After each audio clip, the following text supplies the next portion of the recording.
శిల్పి చెక్కుతున్నంతసేపు నిన్ను నేను చెక్కుతున్నంతసేపు. మా అందరికీ నమస్కారం. ఈరోజు మన ఊరికి మన ఇండియా కూటమి అభ్యర్థి సిపిఐ సిపిఎం కాంగ్రెస్ కలిసి దేశవ్యాప్తంగా ఈ ఎన్నికల్లో పోటీ చేస్తూ ఉన్నాయి. పలమనేరులో కూడా కాంగ్రెస్ పార్టీకి సిపిఐ సిపిఎం బలపరుస్తూ కాంగ్రెస్ పార్టీ అభ్యర్థిని గెలిపించలేదానికి మనమంతా ప్రచారంలో పాల్గొంటున్నాం. ముఖ్యంగా మన గ్రామానికి ఈరోజు మన అభ్యర్థిని శివశంకర్ గారిని తీసుకురావడానికి కారణం ఏంటంటే, అసలు మనమంటూ ఇక్కడ ఉన్నాం, మనకు చూపించాలి, రేపు ఎన్నికల్లో మనం మన ఈ బూత్లో మనకంటూ ఒక ప్రత్యేకంగా ఉండాలనే ఉద్దేశంతో ఇక్కడ చూపించాలి, మనకు పరిచయం చేయించుకొని ఇక్కడ నుంచి మనం వెళ్ళాలని చెప్పేసి ఈరోజు చెప్పడం జరిగింది. సాయంత్రం చెప్పిన వెంటనే అన్నా నేను ఖచ్చితంగా వస్తానని చెప్పాడు. ఇప్పుడు కూడా వెంటనే పిలిచిన వెంటనే మనం బయలుదేరి వచ్చాం. అక్కడ చాలా ఫుల్ బిజీ ఉన్నప్పటికీ మన వాళ్ళతో మాట్లాడాలి నేను అని చెప్తేనే ఈరోజు రావడం జరిగింది. దానికి అన్న కూడా మీతో మాట్లాడతాడు. అమ్మా, సిపిఐ సిపిఎం పోరాటాలు చేసే పార్టీ, ఏ కష్టం వచ్చినా రైతుల పక్షాన్ని నిలబడే పార్టీ. ఎర్ర జెండా అంటే ఈ కొడువులు గుర్తు చూస్తేనే ఇది పోరాటం ఉండే పార్టీ. ఇది జీవితాంతకాలము పోరాటాలు చేస్తూనే ఉన్నాం, కానీ ఇంతవరకు ఒక అధికారము మనం పాలించేది లేదు. ఏడా జీవితాంతకాలము పోరాటాలు అయిపోయాయి. పోరాటం చేసే వాళ్ళకి అధికారం చేతికొస్తే ఎట్లుంటుంది అనేది ఒక్కసారి నాయకులందరికీ చూపివాళ్ళు అనేది ఉండాలి. ఈరోజు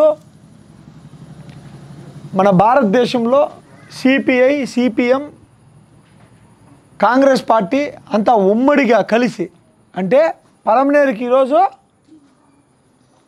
ఎవరు ఎమ్మెల్యే అంటే, నేను ఒకడు మాత్రం గెలిస్తే ఎమ్మెల్యే కాదు, నామమాత్రానికి నేను క్యాండిడేట్ అనొచ్చు, నామమాత్రానికి మీరు వేస్తూ ఉండేది హస్తం గుర్తుకి ఓటేయచ్చు, కానీ మీరు గెలిపిస్తూ ఉండేది ఎవరిని అంటే సిపిఐ సిపిఎంని మీరు గెలిపించుకుంటూ ఉన్నారు.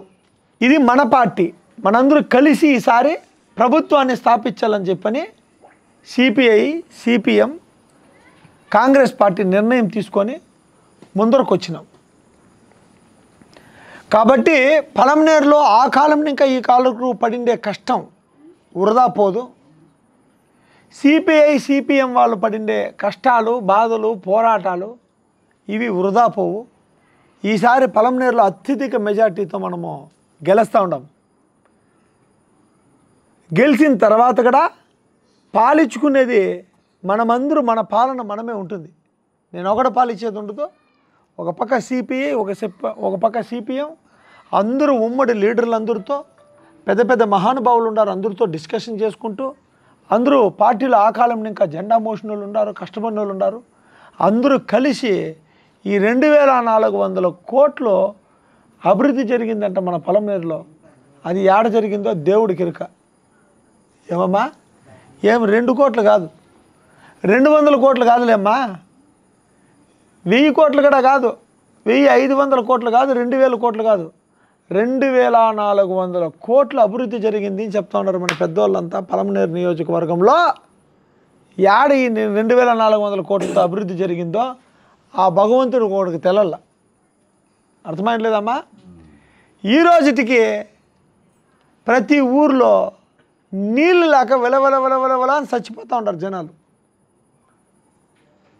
పలమనేరు మొత్తంలో 6 రోజులకో 7 రోజులకో 10 రోజులకో 15 రోజులకో నీళ్ళు వస్తూ ఉంది. యా గ్రామాల్లో చూడు నీళ్ళు సమస్య చాలా రెట్టింపు అయిపోయి జనాలంతా ఇంకా వ్యవసాయాలు, మాకు దేవుడిరుగు స్వామి, వ్యవసాయాలు పక్కలో పెట్టండా, గుడికి నీళ్ళండు స్వామి దేవుడా అని చెప్పి కొట్టుకునే పరిస్థితికి వచ్చినారు ఈ పాలకులు చేసిన అభివృద్ధి.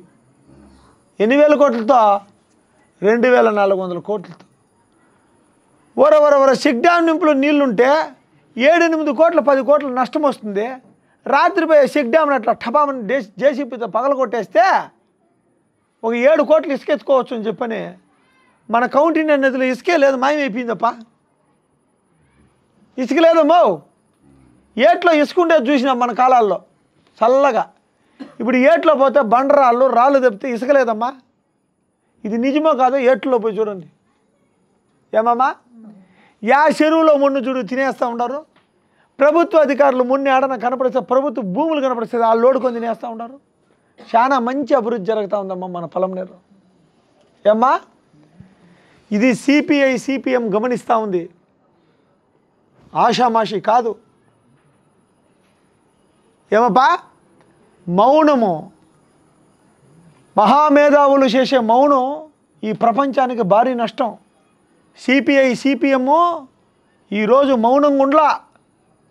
కాంగ్రెస్ అనే పార్టీతో, నేషనల్ పార్టీతో జత కలిపి ఎమ్మెల్యే టికెట్ బరిలోకి దిగుతూ ఉంది. కాబట్టి దయచేసి మీరందరూ కాంగ్రెస్ పార్టీకి ఓటేయండి, సిపిఐ సిపిఎంకి ఓటేయండి. ఇవన్నీ కలిపి ఉమ్మడి గుర్తు కాంగ్రెస్ గుర్తే. తప్పకుండా ఈ ఊరు నుండి ఇంకొకరికి చుట్టుపక్కల ఉండే ఊర్లు, పంచాయతీలు అందరికీ ఈరోజు ఇంకా ఫోన్లు పనిగట్టుకొని చెప్పండి. మహిళలందరూ మాట్లాడుకోండి. ఈసారి ఇచ్చే 2500 300 ఎత్తుకొచ్చి ఇంట్లో పెట్టుకోండి. ఆ దేవుడు పటం దగ్గర అడేయండి. వాళ్ళు ఇచ్చే దుడ్లు ఒన్ని అక్కడ పడింది. తప్పకుండా పోయి కాంగ్రెస్ కోటేసి రండి. గెలిచి మన అభివృద్ధి మనం చేసుకుంటాము. తప్పకుండా ఈసారి గెలుస్తాము, మంచి మెజార్టీతో గెలుస్తామప్ప. Thank you. మీ అందరి అధికారమే. మీరు ఓటేస్తే ఆ అధికారం నాది కాదు, మీది. మీది అధికారం అంటే ఆ అధికారం ఏం చలాయించవచ్చు. యావదానికోసం మీరందరూ పోరాటాలు చేసుకొని వస్తూ ఉన్నారు. ఆ పోరాటాల ఫలితమే ఈ ఎలక్షన్లో గెలుస్తుంది. ఆ పోరాటాలు ఏం మీరు ఉద్దేశాలు పెట్టుకొని మాకు ఆ సమస్య ఇతరితం చేయండి, ఈ సమస్య ఇతరితం చేయండి అని ఏం చేస్తూ ఉన్నారు. దానికి ఒక ఫలితం వస్తుంది, పుష్టి వస్తుంది. మన అధికారం మన కోసమే కావాలంటే మనము శివశంకర్ గారిని గెలిపిస్తే మన అధికారం మన చేతిలో వస్తుంది అని అర్థమే, అంతే కదా. అందుకోసం మీకంతా కూడా ఓబులేష్ గారు, మేడం వాళ్ళు, వీళ్ళంతా కూడా చాన్నాళ్ళు ఇంకా మీరు సంపర్కంలో ఉండేవాళ్ళు. మేము మామూలుగా చెప్పేవాళ్ళు, ఒక్క మున్సిపాలిటీ మెంబర్ ఉంటే 1000 మనిషితో సమానమని. అంటే అంత బలం ఉంటుంది, అంత లీడర్షిప్ ఇస్తాడు. అందరికీ కూడా ఒప్పితమయ్యేట్లా పనులు చేసుకుంటూ పోతూ ఉంటారు. అటువంటి శక్తి మనది. ఆ శక్తిని అంతా కూడా వినియోగించి మనం ఎంత కావాలో అంత కూడా మన శక్తి మీరి ఓటు సంపాదించి శివశంకర్ని గెలిపిస్తే ఆయన మంచి ఉద్దేశంతో వచ్చినాడు. నేనేమో లూటీ చేయాల, నేనేమో ఎత్తుకొని పోవాలనిలే. ఆడొచ్చే దీన్ని ఇంకా కొట్టాడు చేసి మన జతలో మన అందరికి అవసరము ఆ ఫండ్స్ని, దీన్ని ఉపయోగించాలనే సదుద్దేశంతో వచ్చినాడు. ఆయన్ని మనము గౌరవించాలా. ఆయన్ని గెలిపిస్తే మనమందరూ గెలిచినాగట్టి నేను ఇంత పొద్దు కూడా ఆయన చెప్పింది కూడా మనం గెలిచేదానికి మనం ఓటేస్తాము. దాన్ని గుర్తించుకొని సాధ్యమైనంత ఆయన 100 ఓట్లు అని చెప్పినాడు కదా, ఇంకా కొంచెం ప్రయత్నం చేద్దాం. మీదేమన్నా ఉంటే చెప్పండి, సమస్యలు ఏమన్నా ఉన్నా కూడా, ఏమన్నా ఉంటే మీరు కూడా మాట్లాడాల. మేము వస్తే మేము మాట్లాడేసిపోతే మేనేది వద్దు, ఒక 2 నిమిషాలు మళ్ళీ ఆయన ఇంకా వేరే ఉన్నాయి. మా ఉద్దేశం వెళ్ళవలసినాం సార్.